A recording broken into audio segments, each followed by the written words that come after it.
Muito bem-vindos ao resumo macro da semana. No episódio de hoje eu quero começar falando da China. Como a gente já sabe, já há algum tempo, a China vive uma crise imobiliária, o próprio governo chinês impôs limites à alavancagem das construtoras e incorporadoras, e como o modelo de negócios da maioria delas dependia de cada vez mais dívida, o próprio governo acabou estourando a bolha imobiliária. Temos várias empresas muito grandes do setor em situações preocupantes, e nós temos os investidores, os compradores chineses já boicotando algumas dessas empresas. Então, a China começou um movimento da redução da taxa de juros e agora anunciou um pacote de estímulo de 1 trilhão de yuans à economia do país. Eu acredito que esse é um movimento muito acertado. Eles aprenderam com a crise de 2008, com o que o Federal Reserve fez, inundando o sistema de liquidez, injetando dinheiro no sistema e, por consequência, evitando a falência generalizada do sistema financeiro, do sistema bancário, que é essencial para qualquer economia. Então, apesar de uma situação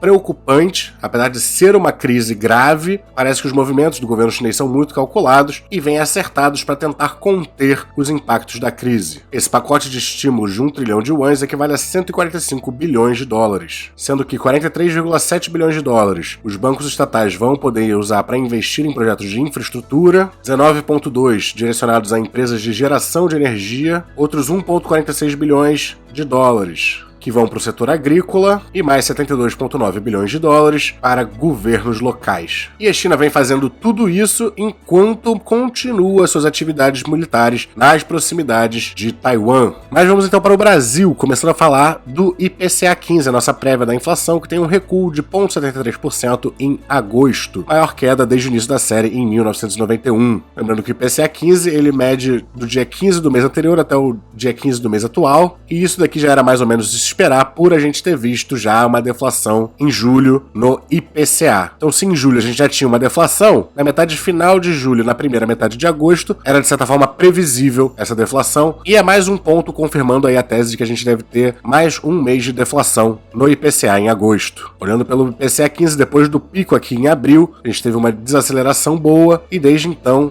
mais 3 sinais de arrefecimento da inflação, o que nos dá mais confiança de que de fato o Brasil acertou em aumentar sua taxa de juros antes dos outros países, e talvez esse problema da inflação, que ainda pode se tornar cada vez maior lá fora, tenha alcançado seu pico aqui no Brasil. Falo também da confiança do consumidor, que avança em agosto, tendo maior valor para os últimos 2 anos. Lembrando que o índice é composto pelo índice de expectativas no próximo ano, que teve um avanço de 6 pontos para 92,6, e pelo índice da situação atual, que também subiu, porém em um grau menor, 1,4 ponto, chegando a 71,7. Apesar dessa alta recente se colocando acima dessas altas de 2020 e 2021, a gente ainda não recupera os patamares pré-pandemia. Um dado interessante que saiu, que eu queria trazer pra gente, é que o lucro das empresas com capital aberto, com ações negociadas na bolsa, caiu 22,3% no segundo trimestre. Esses dados são do Trademap, e se a gente desconsiderar os resultados da Petrobras, Vale, Braskem e Suzano, que não só são grandes empresas, como são empresas mais ligadas a commodities que tiveram resultados muito bons recentemente, o recuo do lucro das empresas de capital aberto seria de 44,5%.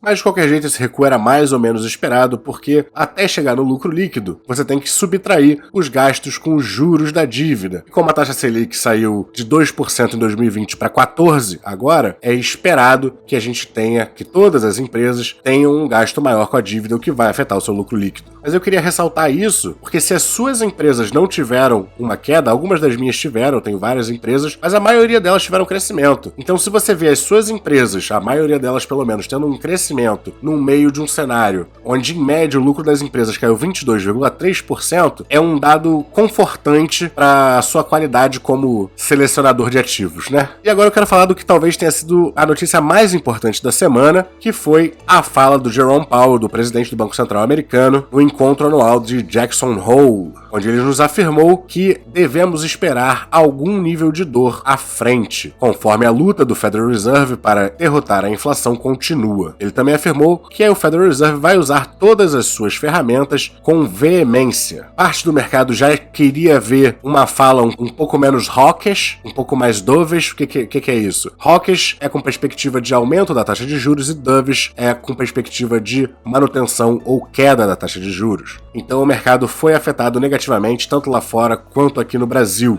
E agora o mercado já precifica 59% de chance de um aumento de 75 pontos base, de mais um aumento de 75 pontos base para a reunião do FONC de 21 de setembro. Outra coisa que influencia as decisões do Federal Reserve é o cenário de desemprego nos Estados Unidos, e a gente viu os pedidos de auxílio-desemprego caírem a 243 mil na semana até 20 de agosto. E com a taxa de desemprego ainda controlada em 3,5% para o mês de julho, é muito fácil para os Estados Unidos continuarem aumentando a taxa de juros, porque ainda não começaram a ver um enfraquecimento no mercado de trabalho dos Estados Unidos. Também saiu a revisão para o PIB do segundo trimestre dos Estados Unidos, e que apesar de reduzir a queda, ainda mostra uma queda de 0,6% na sua segunda prévia. A primeira prévia indicava 0,9% de queda, agora estamos indicando 0,6%, mas ainda assim são 2 trimestres consecutivos de redução para o PIB, então continua configurada a recessão técnica para os 2 primeiros trimestres dos Estados Unidos, e se tiverem mais trimestres de decrescimento do PIB, a continuidade dessa recessão. Antes da gente falar do setor corporativo, eu quero falar do PMI preliminar que saiu aqui para os Estados Unidos, mostrando uma contração pelo segundo mês consecutivo, caindo para 45 pontos depois de uma leitura de 47,7 em julho. Lembrando que todo o valor abaixo dos 50 pontos já indica uma contração na atividade, então a gente está falando aqui de uma acentuação na contração, e o PMI para a zona do euro também mostrou uma contração no mês de agosto. A queda veio de 49,9 em julho, que já era uma contração, para 49,2 em agosto. De todo jeito, um pouco acima da expectativa do mercado, que era para uma queda para os 49 pontos. Apesar disso, a economia alemã, então a gente está falando agora não da zona do euro, mas apenas da Alemanha, superou as expectativas com um crescimento de 0,1% no segundo trimestre. Então temos aí pelo menos a Alemanha afastando a possível recessão técnica. E agora sim, no cenário corporativo, para finalizar, eu quero falar primeiro da Camil, que fez uma aquisição para entrar em disputa com a M. Dias Branco. A compra, no caso, foi da Mabel, que além das marcas Mabel, Doce Vida, Mirabel, Elbis e Pavecino, também inclui o licenciamento da marca Toddy para biscoitos por 10 anos. Eu gosto da Camil, sou acionista da Camil, e acho que se você tem uma carteira no Brasil, você provavelmente tem uma certa exposição relativamente grande a commodities. E tanto a Camil, quanto a M. Dias, quanto a própria Ambev, pelos seus materiais, pelos seus insumos serem as commodities, elas tendem a diminuir as suas margens e logo performar mal quando as commodities sobem, e aumentar as suas margens e, portanto, performarem bem quando as commodities caem. Então essas 3 empresas funcionam aí como um hedge para caso você seja muito exposto a commodities. E um movimento interessante, porque a Camil normalmente atua em alimentos mais essenciais, né? Arroz, feijão, eles têm o braço também ali de pescados. Recentemente começaram a atuar mais no café e agora estão entrando no setor de biscoitos, então acaba sendo uma opção mais diversificada do que a própria M. Dias Branco. E falo também da Magalu, que está entrando no mundo dos games, lançando 3 jogos. São 3 jogos casuais, disponíveis tanto na Google Store, na Play Store, quanto na App Store, chamados Speedbox, Death Trap Night e Orbit's Conqueror. Isso aqui com certeza vai ser, pelo menos no começo, uma participação pífia no resultado da Magazine, porém são movimentos interessantes que surgem do laboratório de inovação da empresa, e que quem sabe muito lá na frente tenham um retorno interessante. E vamos para os destaques da semana, começando pelo mapa do S&P 500. A gente vê que no dia de hoje, especificamente depois da fala do Jerome Powell, tudo caiu, tudo despencou. São poucas as empresas que subiram no dia de hoje. E a fala foi tão relevante que isso basicamente determinou a queda da semana toda para o S&P 500, com exceção aqui do setor de petróleo e gás, que na semana ainda acumulou uma alta. No Ibovespa, a gente fechou a semana com uma alta de 0,72%. Uma alta pequena, mas quando a gente comparar com o S&P, a gente vai ver que não estamos indo tão mal. Inclusive, a gente está acima das principais médias móveis, a de 50, a de 20 e a de 200 semanas. Então a gente tem alguns níveis de suporte caso a gente venha cair um pouco mais.